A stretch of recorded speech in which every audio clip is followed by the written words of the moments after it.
We're going to get going. Welcome, everybody, to today's Level Up webinar. Good afternoon. My name is Andy Rogers. I am the administrator for the San Rosa Plain Groundwater Sustainability Agency. I will be kicking off today's webinar, which will be quickly followed by a remarkable team of people from local agencies and organizations who have been working really hard to create a foundation for this exciting Level Up program that we'll soon describe. But before I begin, I'm pleased to introduce Julie Burns, who will provide instructions for our Spanish-speaking attendees for how to opt in for Spanish live interpretation. Julie? Thank you, Andy. Muy buenas noches. Este será un mensaje bilingüe. Esta sesión será interpretada simultáneamente al español. En unos momentos va a aparecer al pie de la página un icono de un globo. Puede hacer clic y elegir el idioma español. Si está asistiendo a esta reunión por teléfono o tableta, puede hacer clic en los 3 puntitos al pie de la página y ahí encontrará la función de interpretación, donde puede escoger su idioma. This meeting will be interpreted simultaneously into Spanish. If any questions or comments are made in Spanish, those will be interpreted into English, and you can listen to that by clicking on the globe icon, which will shortly appear at the bottom of your screen, and choosing the English channel. Thank you so much. Back to you, Andy. Thank you very much, Julie. One more note before we begin as a reminder that this event is open to the public, and we encourage all questions and input to be posed civilly, respectfully, and relevant to the topic at hand. We will be keeping an eye on the dialogue to ensure all attendees and presenters feel safe and welcome. Next, our first slide.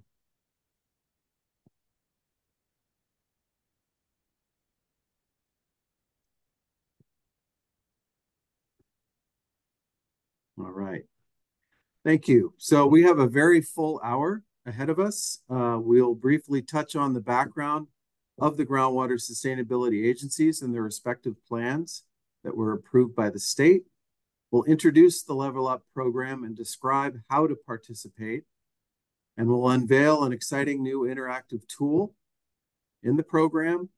And we'll provide some time for questions and answers. The questions and answers that you have, questions and if you have answers, but any questions you have, please use the function on the bottom of the screen, the Q&A function. And the experts here will answer as many as we can if written form is the best way to do that. Or we may, at the end, take those and address them verbally, or we'll indicate that we're going to need to do some research if we don't know the answer and follow up. This is a new program, and so we're learning along the way as well. Next slide. So just starting with an 11-year-old picture from the Central Valley, showing what can happen given the right conditions if a groundwater basin is overpumped. What this picture shows is about 2 inches a year for 25 years, dropping the groundwater the surface of the ground almost 5 feet. Thankfully, we do not see this condition here in Sonoma County today, nor do we ever want to. And by working together and monitoring together, we won't. Next slide. So influenced by conditions shown on that last picture, as well as the ongoing drought conditions, California passed the Sustainable Groundwater Management Act, also called SGMA. So you'll hear us call this SGMA throughout this presentation, in 2014, which became effective in 2015. SGMA named groundwater basins throughout the state to comply with the law. 3 groundwater sustainability agencies, also called GSAs, are located in Sonoma County: the San Rosa Plain, the Petaluma Valley, and the Sonoma Valley. Next slide. Today's webinar is sponsored collectively by the 3 Sonoma County GSAs to introduce this exciting voluntary monitoring program that is funded by a grant from California Department of Water Resources. So to comply with SGMA, stakeholders with interests throughout the groundwater basin areas formed a GSA in each basin area in 2017. For more specifics on the GSA formations, their plans, you can find lots of information on the GSA websites, starting from sonomacountygroundwater.org. Next slide. Protecting groundwater is critical for the environment, the habitat, obviously the habitat including the people, agriculture, and pretty much everything within the Great Basin areas and beyond. Next slide. So in that, what role does groundwater play? This left circle represents the total average water supply sources in the 3 groundwater basin areas. As you can see, half of the supply comes from groundwater. The right circle shows the categories of groundwater users of that half of the supply. Next slide. The 3 basin areas, just a little bit of information about each of the basin areas and what they consist of. But it's about 15% of the acre area of the county, where 72% of the Sonoma County residents reside. Next slide. Within the basins, there are 112,000 parcels. Of that, 9,300 of those are rural residential parcels. And as you know, we also have vineyard lands, dairies, crop farms, pasture lands, as well as all the municipal, institutional, commercial land uses. And interestingly, Sonoma County has the largest number of wells per capita in the state. Next slide. So the goal is to protect common groundwater resources. The image here is to represent multiple straws sharing a milkshake, which is analogous to our wells sharing a groundwater basin. Level Up provides an opportunity for you to participate in a brand new program to monitor our shared groundwater basin. Groundwater monitoring information is crucial to responsibly managing our basin resource now and for future generations. Next slide. So we're excited to share what we've collectively come up with so far. And what we want to emphasize, we also know that this program is new to everyone.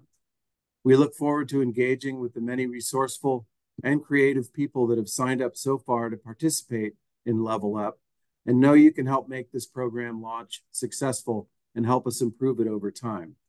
We look forward to more folks signing up, and I will now pass the microphone over to the next speaker, who will introduce himself. Great. Thank you, Andy. My name is Marcus Trotta, and I'm a principal hydrogeologist with Sonoma Water, and also serve as the plan manager for the 3 groundwater sustainability agencies, or GSAs, that Andy just described. And in that role, I kind of manage the technical development and implementation of the groundwater sustainability plans, or GSPs. So these plans, there's a plan for each of the 3 basins. They were required by the state, by the SGMA law, and pretty comprehensive and highly technical documents. And kind of boiled down into containing information that describes what we know about groundwater resources in our basins, how water moves through the aquifer systems, how much groundwater is estimated to be used and recharged each year, both under historical and existing conditions, as well as projecting out how those conditions may change under future changing climate or land use scenarios. And then with that information, the plans also set thresholds for certain criteria, sustainable management criteria, that need to be measured and reported to the state each year to demonstrate that the basins are being managed sustainably, and if not, have plans and programs to get them to sustainable conditions by 2042 is what's required by the law. So that's kind of the GSPs in a nutshell. There's a ton of information on the websites if you want to get more information on those, but they were developed through a very comprehensive public process with a number of public meetings, over 150, and lots of input from different stakeholders throughout the three basins. Next slide, please. So we're currently in the phase of implementing, the early phases of implementing those groundwater sustainability plans that, as Andy noted, were amongst the first of the plans submitted in 2022 to be approved by the state. They were approved in January 2023.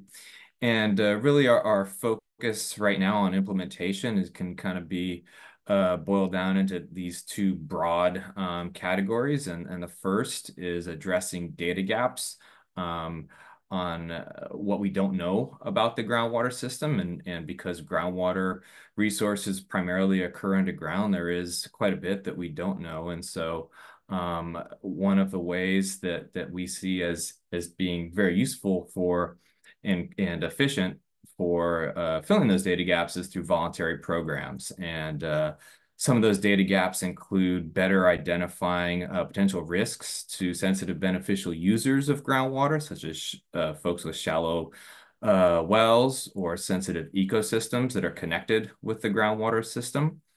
And then also getting better information on groundwater in the basin and monitoring it over time can help us better plan for and implement targeted projects and actions that could both reduce the use of groundwater as well as provide projects and site projects that can enhance groundwater recharge or provide supplemental supplies to the basins. Next slide, please.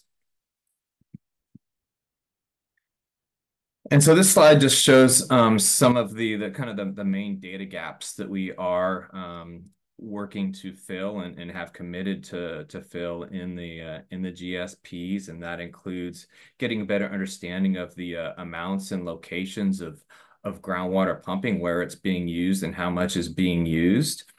And although this program that we're talking about today is focused on groundwater levels, I did want to let folks know that we are in the process of planning a voluntary well metering program that is currently being developed and should be available in the coming months for folks who are interested in participating in a voluntary metering program. So that's something that's in the works and coming soon.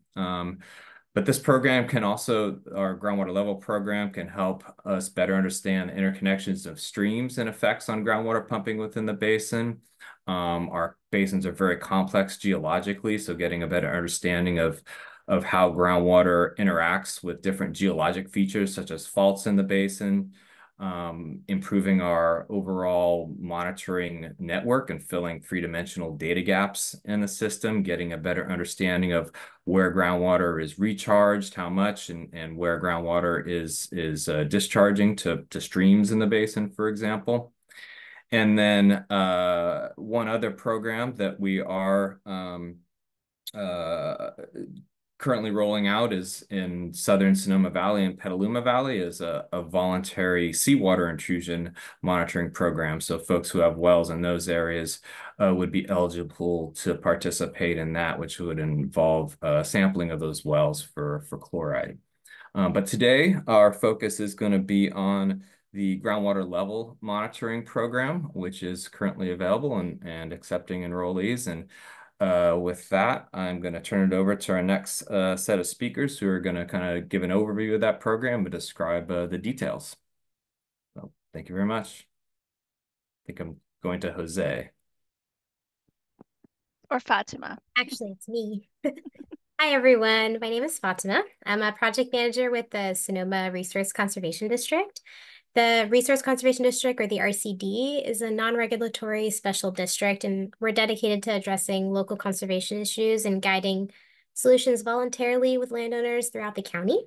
I'm really excited to invite you guys to join this initiative with the GSAs.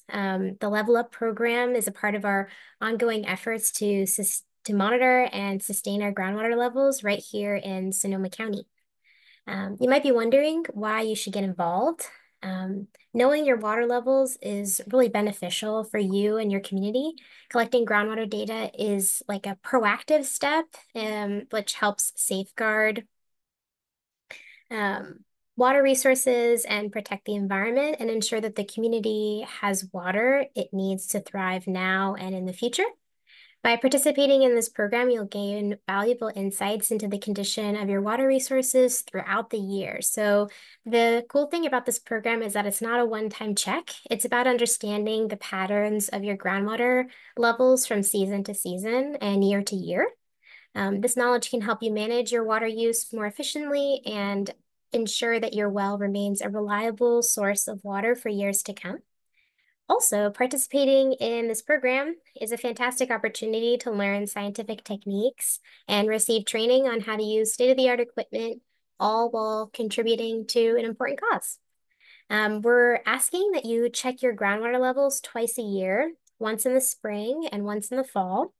That would be in the months of April and October, and then submit your data to the new Sonoma County Groundwater Data Dashboard, and there'll be a walkthrough of that dashboard in this webinar later on. This is a long-term commitment, but it's definitely one that's easy to do and really incredibly important. And this also isn't the first time something like this has been done. As part of a different effort at the RCD, along with the GSAs, we have participants who have been monitoring their wells for years, and they've stated that they found peace of mind in knowing exactly how their groundwater is doing and appreciate sharing the information because it makes their work a part of something bigger that benefits the entire community. And then just touching on something that Marcus has already addressed, which is that if you're in the southern Petaluma Valley and Sonoma Valley areas near the San Pablo Bay, we are looking to test for seawater intrusion in the aquifer, and we have grant funding to test about 50 wells in the Baylands area. And you might have received a mailer about this already, so if you're in this area, you might qualify for professional testing, so please consider getting involved. And I'll pass it on to the next speaker. Hi, everyone. I'm Reyna. I represent the Community Alliance with Family Farmers. We're a California-based nonprofit focused on building sustainable food and farming systems through policy advocacy and on-the-ground programs. A lot of farmers work at CAFF, actually, and I'm actually one as well. I run a small-scale vegetable farm in Sebastopol and can understand the challenges of navigating farm water needs. So CAFF, I just want to give you a little more background on CAFF and Sigma. We began Sigma and our small farmers program this year, so new and much like this.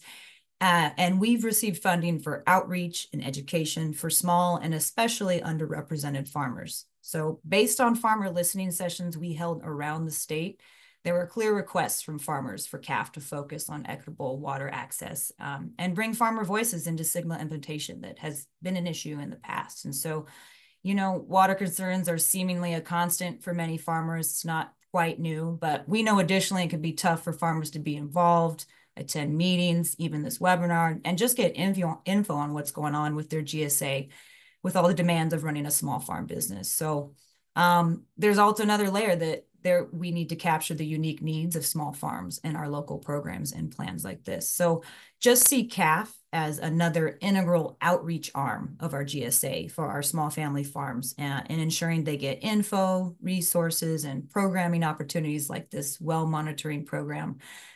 Because protecting our aquifers means protecting our local economy like ag and tourism. So yeah, next slide, please.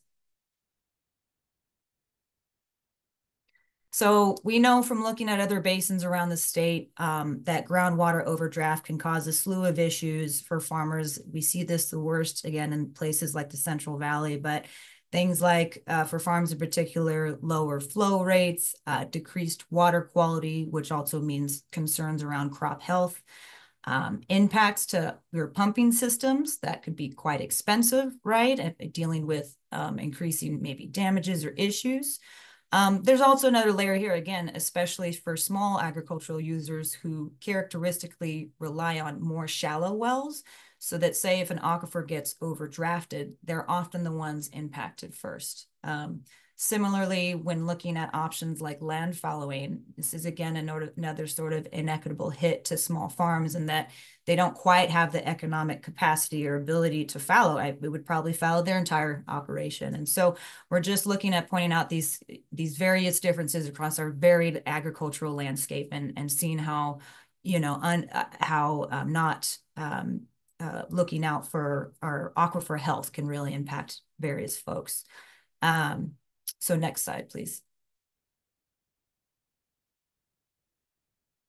So with all these looming concerns around groundwater use and overdraft, we know it brings up a lot of questions for farmers and discussions around drought, affordability, water supply, again, not new, but increasingly top of mind, such as how much do I even have? How is my water quality doing each year? What are the costs of dealing with these water concerns? And when we have these other layers of climatic shifts and extreme weather, that's a whole other thing we have to think about. But also promotes the thoughts around how can I keep managing my irrigation maybe more efficiently? What other practices can I institute? And then bringing in the larger picture again, right? We're not focused on one specific well water user. This is about aquifer use and how a number of us are connected to one. And so we'd like to know a bigger picture from more of a community perspective as well. But the last question here is really key for our farming community. It's increasingly hard to know how to predict predict the next farming season and how it'll go with, again, increasingly variable weather, shifting climate, just making it even tougher, right, to do crop planning and management. So again, going back, this voluntary well monitoring program, it's just a great opportunity to begin assessing your water situation over the long term. You know, the famous saying, you can't manage what you can't measure, is a really big theme here. And a free program like this will ultimately assist you in your long-term vision of your farming operations. So we're in a pretty opportune place to take some proactive measures to prevent problematic water supply and water quality issues. And I'll just end with one last thing. While this program is really we're just trying to start with getting key data. All of the partners in this room here, we're here to connect you with helpful and practical technical assistance services to assist you in water and irrigation needs. That could be irrigation upgrades, grant assistance, stuff like that. You know, every farm has a unique agro ecosystem. And we, folks like the RCD or at UC Cooperative Extension, have tons of helpful info and programs and recognize that fact. So that's what's great about this program as well, is that we are integrating existing programs and technical services that assist in the long-term water management planning. This isn't just, you know, one lens on it. We have lots of ways to help folks through this. So yeah, I'll leave it there, and I think I pass it off to the next speaker. Okay. Hello, everyone. My name is Jose. I'm the Community Engagement Coordinator at Ridge Resource Conservation District. And in this section, I'm going to describe to you how to participate in this program. Next slide.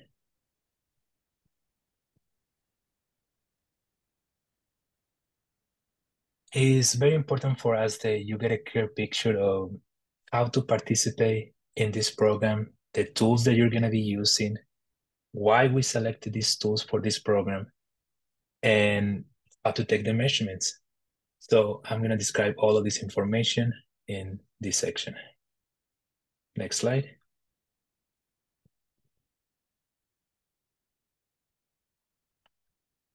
After you sign up for the program, it's very important that you register your well with the Sonoma County Groundwater Agency. You need to complete this form to register your well. The form is going to ask you for information about your well, such as the depth of the well, the approximate location, how are you using your well, if it's just for your house or if it's for agricultural purposes. And the form also has a different, more technical questions that we can help you answer. And in fact, we're going to go over those technical questions in just a second. But we recommend that, can you go back? We recommend that you complete this form before September 15, so the staff of the Sonoma County Groundwater Agency has enough time to review the information and issue you a well identification number. You can complete this form after that, but we really want you to have a well identification number and be ready to do your first measurement in the fall, October. Next slide.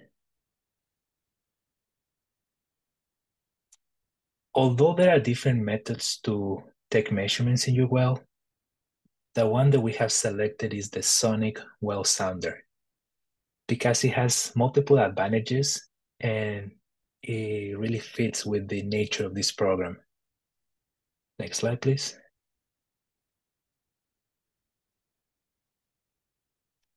Here you can see a picture of the sonic well sounder, and this tool uses acoustic air signals to measure the depth of the well. It's very easy to use. It's self-contained. You can obtain measurements in seconds, and you can obtain accurate measurements if you use it properly. Another important aspect of this tool is that you don't have to worry about contaminating your well while you use it, and you don't have to worry about cross-contamination if you do multiple measurements. If you have access to one of these tools, that means that you are ready to take your measurements. But if you don't have one of these tools, we're going to create a system for you to borrow one of these tools from one of these agencies. That system is not ready yet, but hopefully we can have it ready for your first measurement in October. Okay, next slide, please.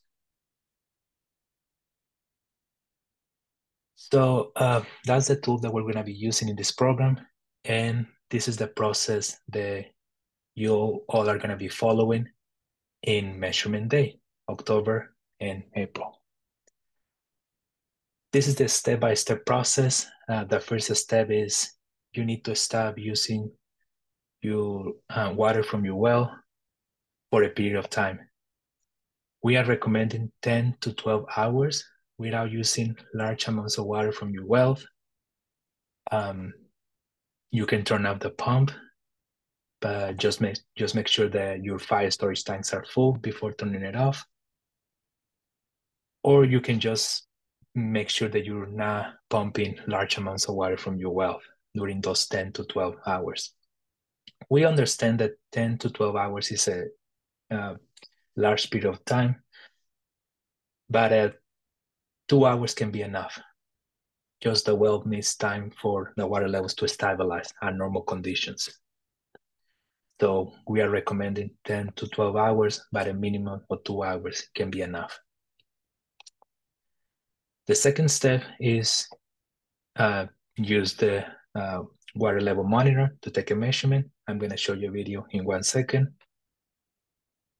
And the final step is just to write down the depth to water measurement in your notes or in your mobile device, just to have it ready for you to register the information later in the data dashboard. Next slide, please. This is just a picture of someone using the sonic well sounder to take measurements in their well. Next slide. Okay, this is a video of my colleague using the sonic well sounder. He is gonna go over the process to take a measurement, and he is gonna also give you some advice on how to properly use this monitor. He's gonna also mention some basic aspects of your well, such as finding the sample import and where can you find it, as well as you are probably well familiar with that aspect of your well, but he's gonna also mention it. So let's watch. I'm Will Spangler. I'm a conservation project manager with the Gold Ridge Resource Conservation District. And I'm going to demonstrate how to take a depth to groundwater monitoring reading in a domestic well. We're going to start by getting our equipment, arranging access to the well where we will be doing the monitoring. And the first thing you want to do is plan to take your measurement after a period of non-use of the well so that it reflects typical groundwater conditions. So ideally that's after 10 to 12 hours of the well not being used, either with the pump being turned off or no use of the well. But we can monitor after as little as 2 hours as well. So that's the first step. And then once you've identified the location and the time of when you'll take the measurement, I'll get out my acoustic sounder measuring device that has a cap that protects the end of the instrument. I keep that in a bag to keep it safe, as well as with a vice grip and a ratchet set, which will help me gain access to the wellhead, so we can take a measurement. Okay, this one has the 4 bolts that secure the wellhead, and it has a sampling port. Most wells are equipped with a sampling port with some variety of ways that it's plugged. This one is a vented sampling port with a copper vent, and it's a threaded fitting in the port. Others will have a plastic threaded fitting port. Others will be metal. There's a variety of these, but it's the sampling port. It's offset generally from where the electrical goes through to the well pump. Mine was hand tightened, so I can hand loosen it, but this is where the vice grip or ratchet set might come in handy to do. I take that off and I set that aside. I take the protection cap off of the acoustic sounder monitoring device, and I place that inside the sampling port, and I hold that level. The key here is to hold it level and to hold it within the well itself through the sampling port. Sometimes the sampling port might be blocked or something. You have to raise it up, but in this case I can put it inside, and so I do that, and I hold it the best that I can level. And I'm going to take several readings to get a good number. So first I'm going to hit the power button, which is in this case causes us to get a reading. And you'll see here that the level is 57.9 on the first time. I'm going to press it again. 57.9 feet the second time, and I'll do a third for good measure. 57.9 feet. So I'll record that value. We'll do that in a moment, but first I'll take this out. Always important, replace the sampling port cap. I'm going to hand tighten that because that's how I found it. Place the cap over the device and record that value, which is the depth to groundwater. That's how we use the sounder. It's actually quite simple, and once you get the hang of it, it just takes a matter of minutes. When you do it at the right time, after a period of non-use, when you shut off the well or aren't using the water source, bring the acoustic sounder, you open that sampling port, you take several readings. In this case, this device I found sometimes has an error reading if it's at an angle, so I hold it level and record those results. Thank you for tuning in, and good luck with water level monitoring. Hello, I'm Will Spangler. So that's the process of how to take measurements with this tool. As you can see, it's very simple. You just need a little bit of planning on when you're gonna take that measurement. The last thing is that after taking the measurements, you need to go to the GSA website or the Sonoma County Groundwater Data Dashboard, and we're gonna show you that data dashboard in 1 second. But you're gonna find this form, the groundwater level reporting form. You're gonna upload the measurement in this form using your well identification number. So that's why it's important to first complete that registration form at the beginning. Next slide. If you go to the Sonoma Valley Groundwater Sustainability Agency website and you click Get Involved, you're gonna find this section where it's gonna have information about this program, about how to take measurements. You can watch a video on how to take those measurements, maybe a video similar to the one that I show you, or a different one. And hopefully we can have a section here for the system for you to borrow this tool from us. So as you can see, it's not ready yet, but hopefully this is the section where you're gonna find that information, how to do the measurements, the steps that you need to follow, and a system for you to borrow that tool from us. Thank you, and I'm gonna pass it to the next speaker.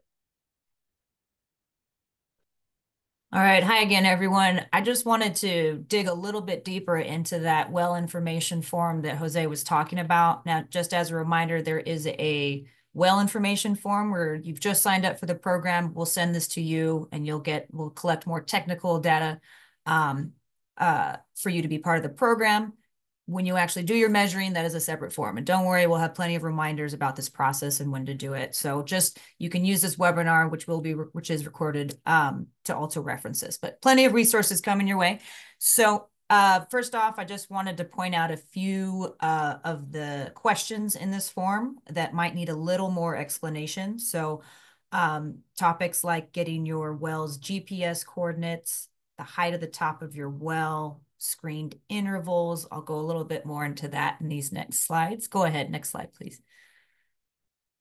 So first off, pretty simple, getting your well GPS coordinates. You open Google Maps, enter your address, and then you can click the icon on the map that will have a little pop-up window come up and literally just show you right there your latitude and longitude in a decimal format that you can copy. I think actually certain cases you can just click on it and it copies automatically for you. If your well location is different from your property address, you can either enter that address in or navigate through the map through Google Maps where that is. Right click again, and then voila, you've got your GPS coordinates. So just be sure you'll be listing this in your form, in the well information form. So, all right, next slide, please. So a few of the other questions that I think need a little more insight for folks. The first one being height of the top of your well above the surrounding ground surface. So this can actually be pretty approximate, but we're simply asking how high the well extends above the ground. 2 to 3 feet is common. Ideally, you as the well owner can just go out with a measuring tape and measure the distance from the ground to the top of the well. Now, it's important because we want to know the elevation of the point where you'll be collecting measurements from. So to get in a little more, if we have a latitude and longitude for the well, we can plug that into a digital elevation model to get the elevation of the ground surface at that location. Then we just need to add the height of the well to get an approximate top of casing elevation. So some more info for you there. Next up, screened intervals. So a brief definition, a well's screened interval is the part of the well casing that has perforations or screens that allow groundwater to freely enter the well while keeping things like rock fragments out. The screened interval of a well is the sum of multiple well segments like those screens, a blank casing, filter pack, etc. The length of the screened interval is used in calculations to represent the portion of the aquifer that the well can draw from. Now, this isn't, we don't expect you to know what that is on the top of your head. This is often information that's on paperwork you might have at home related to your well permit or maintenance records, and it should be listed in there. It's super valuable information, though we're aware you don't always have this. And if you don't, that's okay. You can just say unknown for now, or call us if you think we could help you find that information in your reports. Which brings me to, you might also have something called a well completion report. This, another document you would have gotten upon install or maintenance or repairs. It is a great source of information for all of this. And I'll say lastly, if you already monitor your well or have your own monitoring equipment, you can still be a part of this program, which is great. You're a huge asset if you've already been doing that and a great proponent of this program. And we can integrate that information with our data dashboard. So that's it. I think I'll pass it to the next person.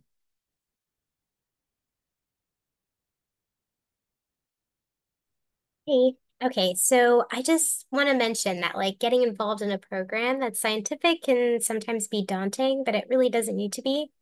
I just want to emphasize how participating in this program is just really simple and accessible and easy.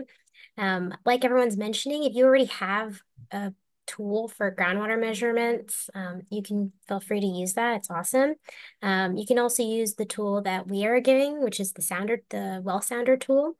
It's non-invasive and efficient, and we've also designed a toolkit to go along with the sounders, and the instructions will include photos that is designed to be like as user-friendly as possible. So even if you've never done anything like this before, you'll find it really straightforward and manageable. We also understand that convenience is important, so we're planning on strategically placing these tools in locations that are convenient for pickup and return based on where the participants are located. The loan period will likely be for a day, making it really easy to fit in within your schedule, hopefully without too much hassle. But we also encourage you to coordinate with others in your area. Sharing the tool with neighbors and fellow participants is a great way to build community and ensure that everyone has access to the equipment when they need it. If you're unsure about how to coordinate, don't worry. Our outreach team is here to help. We can assist in setting up a schedule and provide support during the first couple measurements this coming October. And with that, I'll pass it to the next person.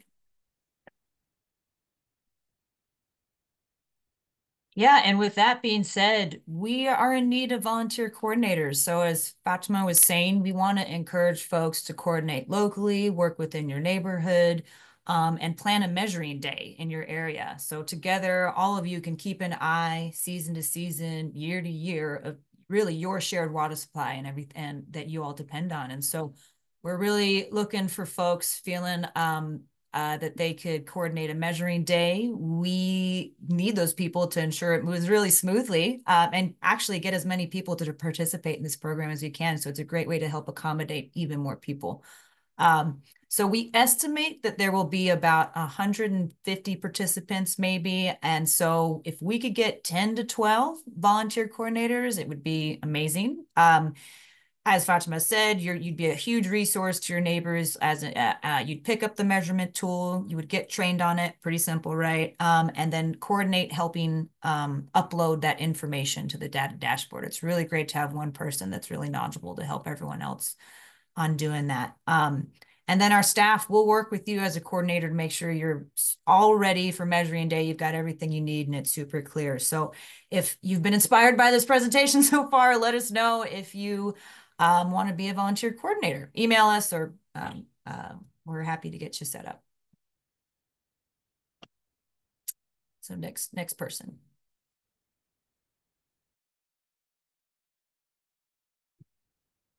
Hi, good evening. My name is Mitch. I'm a hydrogeologist at Sonoma Water, and I serve as technical staff to the 3 Sonoma County GSAs. I'm going to talk a little bit about the Sonoma County Groundwater Data Dashboard that we've developed. So this is a tool that we've really just developed for the GSAs in Sonoma County to share all the groundwater data that we have for the 3 basins with the public in a way that's hopefully easy for people to understand. And then, so people who participate in this program and register their well with this program, their well will now be able to view it on this mapping program. And then as you start to submit measurements over the years, you'll get to see the data that you collect in a graphical format, so you can start to see trends over time through water levels. Next slide, please.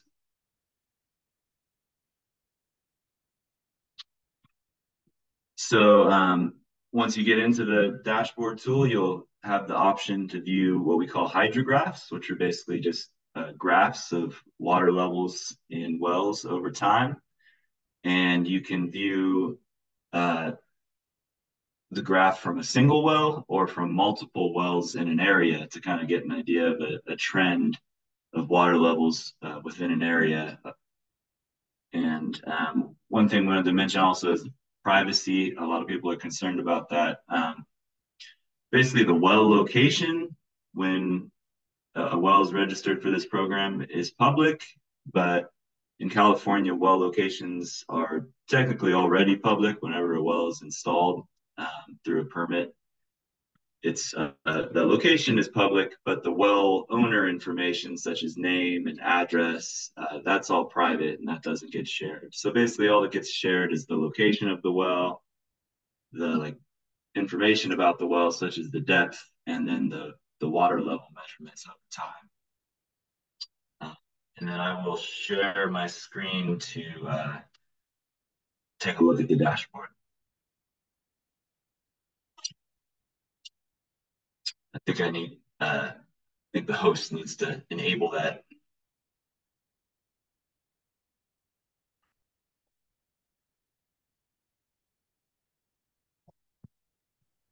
Bear with me for just a moment.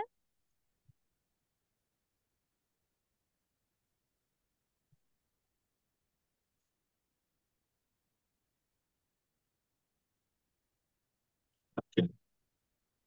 Is that working now? Yep. Okay. Okay. So this is the home page to the data dashboard.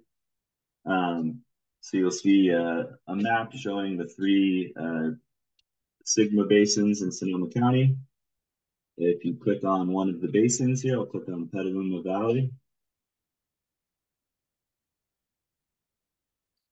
You'll see the different applications available for that groundwater basin. You have groundwater levels, data gap areas, combined surface and groundwater levels, and then representative monitoring points. I won't talk too much about these latter ones, but we'll take a look at the groundwater levels application.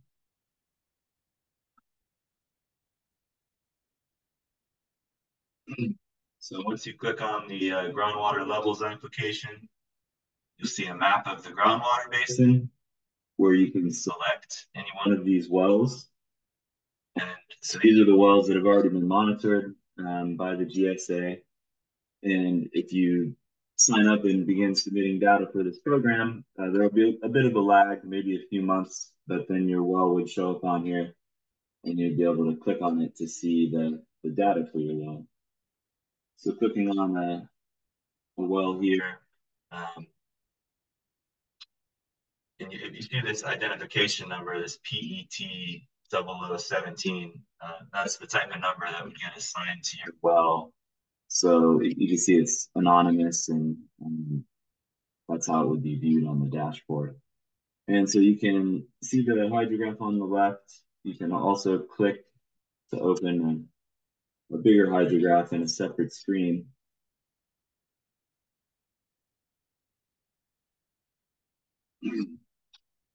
So I'll talk just a little bit about what a hydrograph shows. So we can see this well has data going all the way back to the 1980s. And so these really become interesting and helpful when you see a long-term data record like this. And in the background, you see these different colored bars. And so those are representative of the water type or the climatic conditions at the time. So you can see wet years are the blue bars, and then periods of drought around 1990. And then in 2021, 2022, you see where there were these dry periods, and you can see we have the fall average, which is the orange points every year, and the spring average, which are the green points every year. So those would be like the two measurements you would be collecting, and you can see the trends over time. How during the dry years we have some lower groundwater levels, and then we have some wetter years, the water levels tend to respond by going back up. Let's see. So these are shown in groundwater elevation and like feet above mean sea level. So that's basically the elevation of the top of your well minus the depth to water measurement you collect. That gives you the groundwater elevation. So these numbers aren't the depth to water. That's the elevation of the water above mean sea level. And that becomes really helpful. I'm thinking about things like seawater intrusion or water levels below sea level at a certain area or the above. So another application you'll see here is there's the voluntary data submission form is available within the dashboard. So if you click that, this is where you can submit a measurement that you collect a couple times a year. Just put in very basic information. You put in depth of water measurements, and that will submit your data to the program.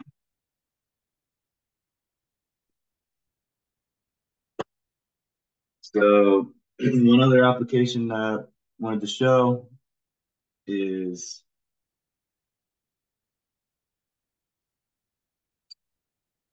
the data gap areas.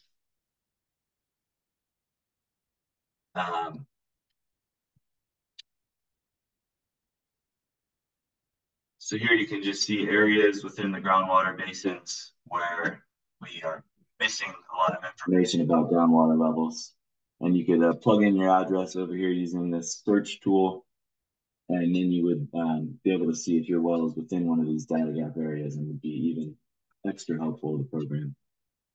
So I know we're running short on time, but this tool will be available. I believe we're going to post it to the website tomorrow, and I encourage anybody to take a look at it and explore the data that we have, and know that you could be contributing data to this if you help with this program. And that's it for me.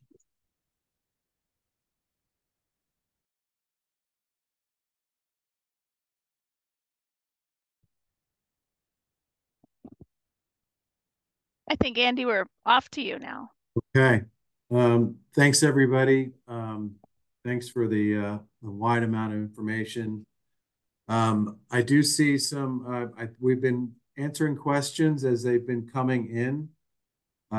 What I want to do is, I think, see if there are, first of all, any panelists who have seen some questions that you think that would be worth verbally answering.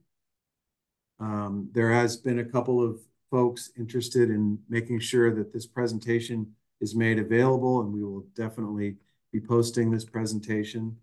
And as well as, you know, a live person, happy to help you if you have specific questions. Every well is unique, every property is unique. We understand that. So there's always some variable. Let's see. There was a question. I'm going to go maybe a little reverse order. Could you please repeat the name of the sounding meter? And maybe remind what the checkout policy is, and if there's a cost to the meter, if somebody wants to buy one. Does anybody know the answer to that on the panel?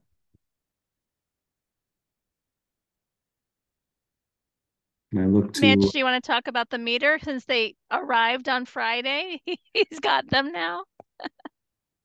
Sure. So it's called a Ravensgate Model 300 is the sonic water level meter that we have available. If you wanted to buy one, I think they're in the $1,000 to $1,500 range, but they're available at no cost through this program for you to use for a day. That would be my recommendation. Is, of course, if you wanted to buy one and submit your data, that would be great too. Fatima, do you want to talk at all about the system we're hoping to launch? Yeah, I was just going to jump in. So we are developing like a checkout system for this. And so upon sign up, hopefully you'll get an email soon that will like be, it'll have all the locations that you can come and check out the sounders from. And then you can book an appointment, and with whatever time of the day, hopefully someone can meet you there. And then, like I said, the tools will have a toolkit attached with it. And like Mitch was saying, is that it's free of cost if you're just using it for the day from us. And so, yeah, that's available for you through the checkout system, which will be it's in development right now, which should be done very relatively soon. You should receive a link in your email. We'll position at least one place in each GSA. Sonoma Valley, Petaluma, and Santa Rosa Plain.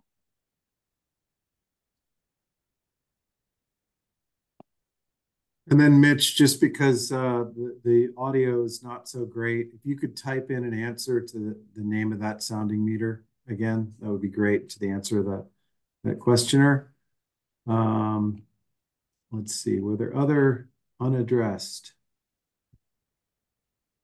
There's I see one about someone asking about the Google Maps and the coordinates and stuff. So I think that Reyna, Jose, and I both, or all three of us, have talked about the fact that we're here and ready to support. And so if you have any questions about like how to get access to that, like even just a walkthrough on your cell phone of how to like hold down and get a coordinate using your cell phone device or whatever it is that you want to use, feel free to email us or give us a call and leave us a voicemail and we'll get back to you like within the week.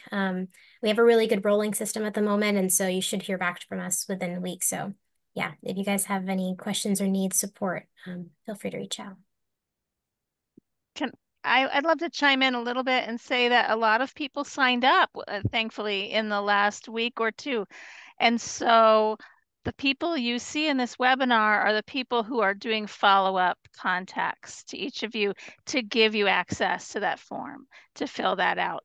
And they'll be available to help you, or maybe you don't need help and you can just fill it out. But based on where you're located or if you're in agricultural, well, you're going to hear from one of these folks via email probably. Is that right? Or Yes, that's correct, via email. so via the email that you use to sign up that you're interested, and then you can respond to the email and say, hey, I need some help, and then you'll be able to get that help that way.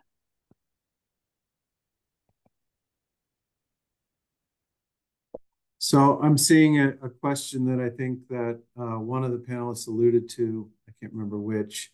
If the well is privately owned, is there a risk that an agency will come in to manage our well water? And I'll just start by saying I don't think there is that risk. The intention here is to empower the property owners to participate in this regional project, but really, I think maybe the individual benefit is just maybe paying attention to the water level in your well, and maybe that can be informative to you how you manage your property.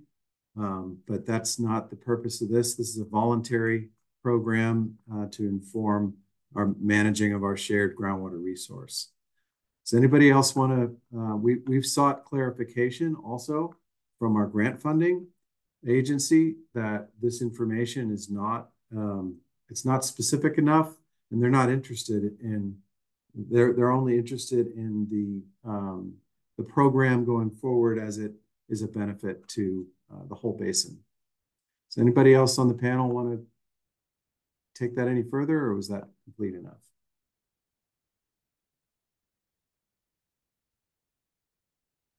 Okay.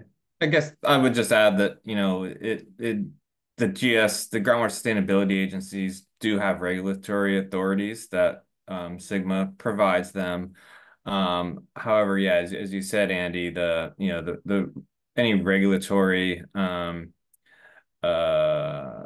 management would not be on an individual well basis or based on individual well data. It would be based on areas that have needs and have conditions that may warrant that, and wouldn't be based on a single well or well user, if that were to occur in the future.